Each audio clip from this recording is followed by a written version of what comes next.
Bonsoir Samantha, vous êtes donc à Abidjan. Comment s'est déroulée cette journée ?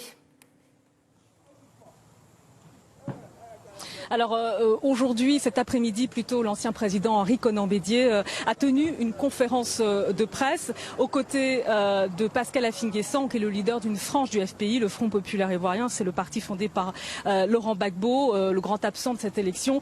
Tous les deux, comme prévu, n'ont pas voté et ils ont réaffirmé qu'ils ne reconnaissaient pas ce scrutin du 31 octobre. Un scrutin sous haute sécurité marqué par des heurts dans le sud du pays, dans les principaux fiefs de l'opposition. 12 régions classées en rouge où les votes ont été empêchés, 10 régions classées en orange, là où c'est encore assez tendu. Par exemple, à Gagnoa, à l'ouest, le fief du FPI, on a noté des affrontements intercommunautaires. Plusieurs maisons y ont été incendiées.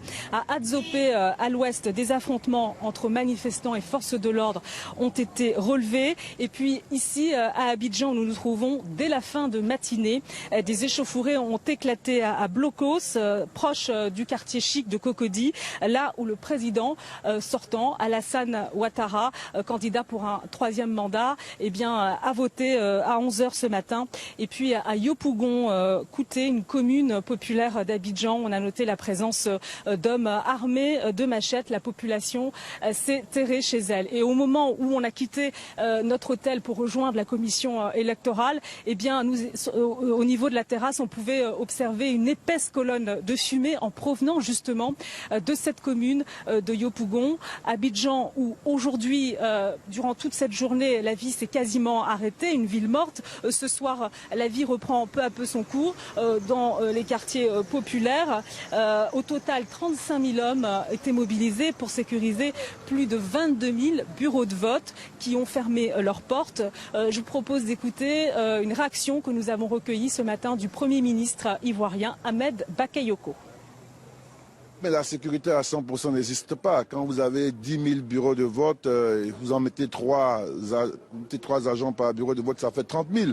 Et devant des populations qui sont manipulées, qui arrivent souvent à 50 ou à 100, nous avons insisté auprès de nos hommes pour que la gestion de ces foules-là se fasse avec la retenue. Nous avons insisté pour la gestion démocratique des foules parce qu'on a bien compris l'enjeu. Il s'agissait de nous provoquer pour avoir des bilans de morts ça et là pour entacher le scrutin. Mais vous voyez qu'il n'en est rien. La sécurité a tenu, elle a été ferme, mais elle n'a pas débordé du tout. Et le scrutin, je vous assure, j'ai vu les images, j'ai vu le compte-rendu sur l'ensemble du territoire, se passe normalement en dehors de quelques points qui sont malheureusement localisés et qui sont les fiefs des opposants. Ça veut dire que fondamentalement, c'est suscité. Les prochaines heures vont être à surveiller de près par crainte d'une flambée de violence. À l'annonce des résultats, ces prochaines 24 heures, on le rappelle, l'opposition qui a appelé à la désobéissance civile pour contrer ce troisième mandat d'Alassane Ouattara, qu'elle juge anticonstitutionnel. On attend également d'en savoir un peu plus en ce qui concerne le taux d'abstention qui devrait être élevé dans le pays, puisque sur les 7,5 millions d'électeurs inscrits, 3,5 millions disposer de leur carte d'électeur. Justement, on se rend dans quelques instants du côté de la commission électorale indépendante pour un point presse.